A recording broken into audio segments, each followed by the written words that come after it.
This is the Violet Hold as a Mistweaver monk. Don't mind the music that's playing right now.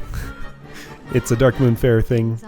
Even with music in the game disabled, that particular track still plays when I do a certain race event. And that's apparently what was going on right as I was zoning into this dungeon.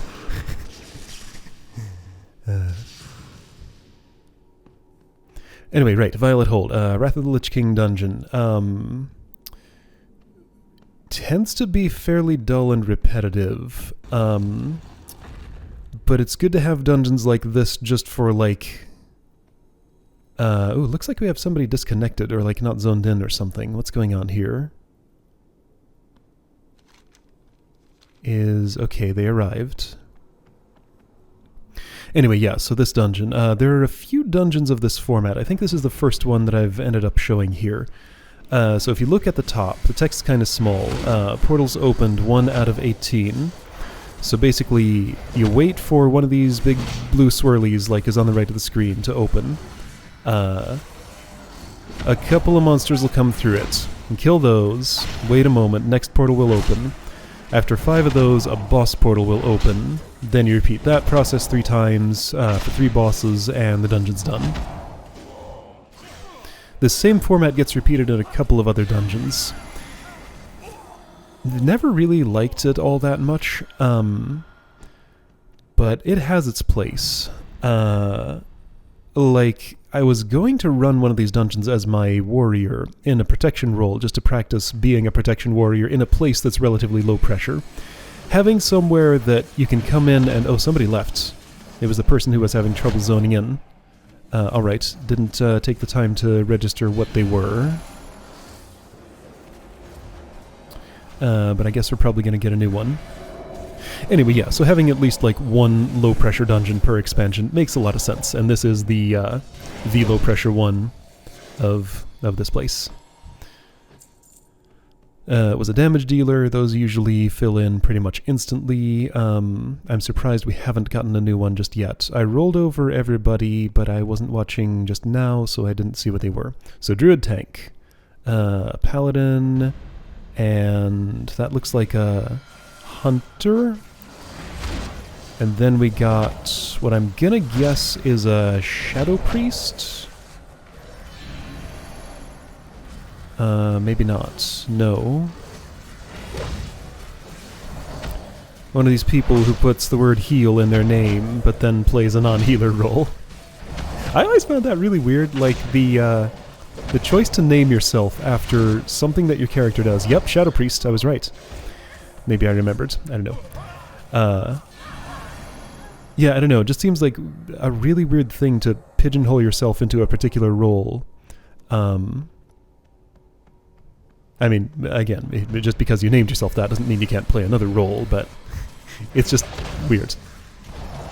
That's not the sort of way I like to name myself. All of the characters you've seen, with the exception of Ishilura, my warrior, have all just been name generator names. So I'll spin the name generator several times, pick out a few names that I like, then just decide on one for my character. Because, you know, I'm not a role player, but I like to have a name that actually sounds like a name. Not some nonsense about, like, what my character does, or something that attempts to be a joke, or... I don't know. There's a lot of different ways that people choose to name their characters here. Yeah, quite a few are represented here. So we have me with the name generator name. Edrickson, which just sounds like a normal person's name out in this world. Moose Heels with the, hey, this is the role I play, even though they're not playing that role. Can't really get a good read on Arceus. That could be a name generator name, plausibly. I don't know, that one's just generic. And then the person with the accent mark in their name. I don't know if that's supposed to be SNES or SNES or if it means something. But that's the name they wanted, and the unaccented version was probably already taken. So she chose to add an accent mark just so she could have those letters of her name. Makes it real hard for anybody to type the name in situations where you need to do that. Anyway, yeah, so first boss is up. One thing about this place is I think the bosses are somewhat randomized. You don't always get the same ones per run. There's like a whole bunch of prison cells. The entire thing takes place in this one room, by the way. We're never going to be moving from here. There are a bunch of prison cells around this place. This is the Kirintor prison in Dalaran, where they keep giant lava dogs, apparently. Man, look at this model. This is like from Molten Core, way back in Classic. Not updated at all. Lots of jaggedy edges and stuff. Maybe the texture was reworked. Anyway, so yeah, you can get different bosses per each run. It's not really... They're not really significantly different, but, you know, you never know quite which one you're going to be fighting when it starts. Now there's like a really long break before Portal 7 opens. You know, you want to be on the wall, looking throughout the entire room. There's really no camera angle. There it is. You can choose where you'll see every possible portal spawn spot. So my activity in the downtime is just sort of to be panning around and looking for where the next portal's going to open. Tank really wants to know before anybody else, but everybody else wants to know where the portal is and get there as quick as possible. Polymorph. That looked like it went off, but I saw no one turn into a sheep. And I'm not completely sure why. Oh, it was perhaps targeted on the druid. I believe when a druid has shapeshifted, they're immune to further forcible shapeshifting by polymorph. It's just a perk you get if you play a druid. I think that's right. I haven't played one in a while. Anyway, yeah, so had no dispel that I needed to do there.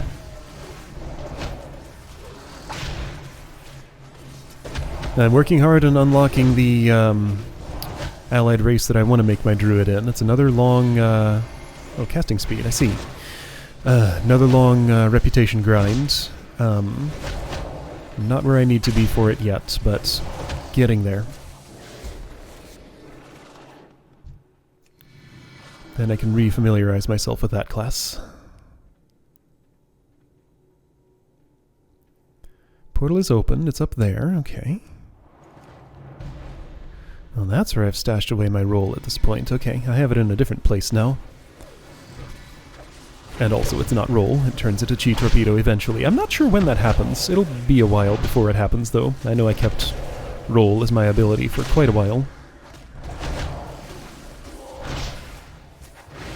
So yeah, healing demands here are not a lot. Oh, since I wasn't paying attention to his health bar, he decided to pop out of bear form and heal himself. That's fair.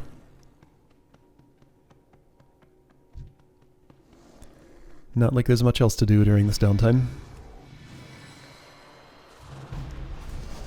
So, I was kind of surprised to see that there was an updated version of this dungeon in Legion, which also has part of it that takes place in Dalaran, the same city as this. And I...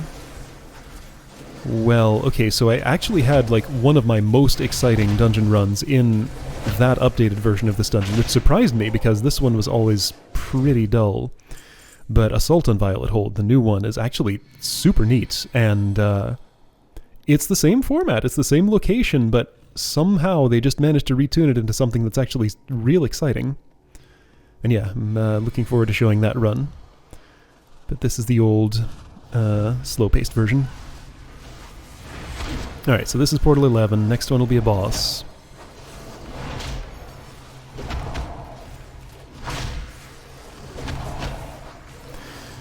I guess, I don't know, maybe the reason that it feels the way it is just because it's takes place in just one location, and there's basically like 2 or maybe 3 things that can come through each non-boss portal.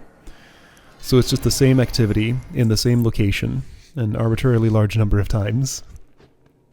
Yeah, and I guess right now I'm just kind of trying to puzzle out like why this doesn't feel better than it does. Just, yeah, a combination of the sameness and the way that it's tuned a little easier than I usually like. Oh, right, that voice acting. Unfortunate, but back then that was the way that Arakoa sounded.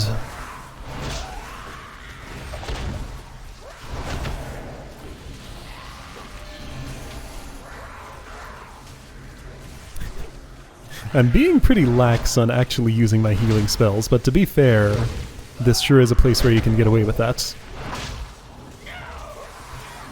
If I didn't cast a single healing spell during each of these encounters and only healed the bear up in between, he'd probably never die.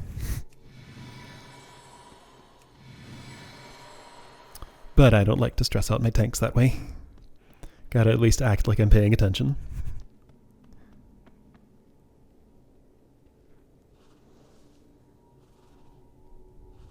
Already doing those swipes even though nothing is there.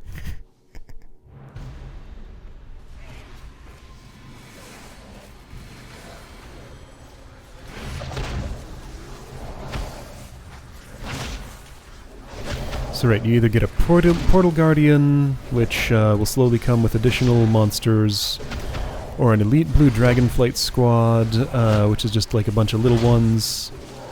I think those might be the only two types you can get out of these portals? I'm not sure. They're those glowing things, little crystals attached to the wall. I never actually understood them. I think you can click on them. They're a limited resource and they'll just like zap everything in the room and kill it. I think. There's some delay to it, so you have to use it ahead of time before you're going to need it. But yeah, something about activate the crystals when you get in trouble. But I've just never felt like they seemed necessary in any way.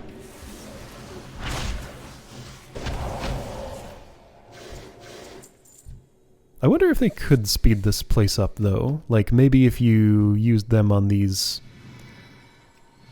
samey waves of enemies, you wouldn't have to spend so long waiting. Because the next portal pretty much appears basically after the current one is done.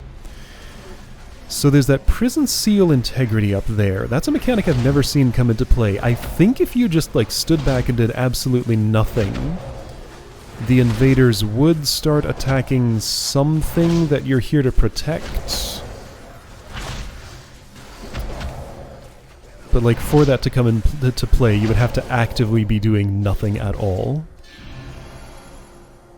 So it seems like I am actually doing what I was describing, just like not casting a single healing spell while a portal is up and only healing up in between. Oh hey, she has a mortal wound. That's right, that is a mechanic in here. If I inspected, I probably will at some point, inspect the debuff that's on her. I can't dispel it, but is it mortal wound? Grievous wound? Grievous wound, that's the one. I'm probably wondering at this point, like, how is this paladin taking damage? So she has to be healed back up to 90% of her health, I think, in order for that to disappear. Am I paying attention to this at all? Like, your health is going down. I rolled over her briefly, but I guess I'm busy getting to the next portal. Yeah, look at that debuff. It's there. Roll your cursor over it. I want to read the tooltip. I'm healing her. That should have been above 90%, so it should have gone away by now.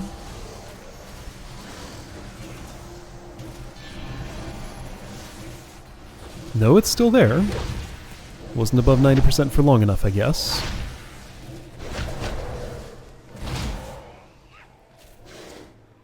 A valiant defense. Final boss coming. Must be raised. I will fulfill Malagos's wishes myself. Grievous wound. You will bleed until fully healed. Okay, it's not above the 90%. You have to actually get to 100%. Got it. Yeah, that's an interesting mechanic. I like that one.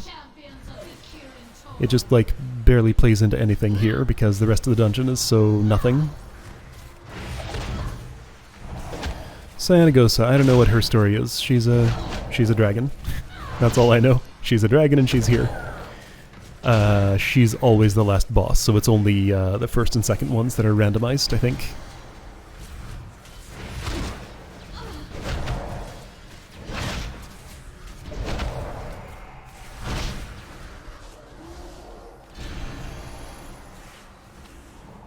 As dragons go, not a very exciting one.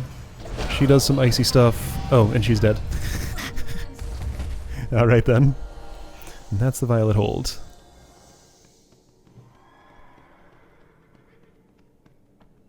Nothing too serious, but again, it's nice to have an easy dungeon if you just want an easy dungeon. You need something? Farewell. And there we go. What am I looking for here? I don't know. I'll see you next time.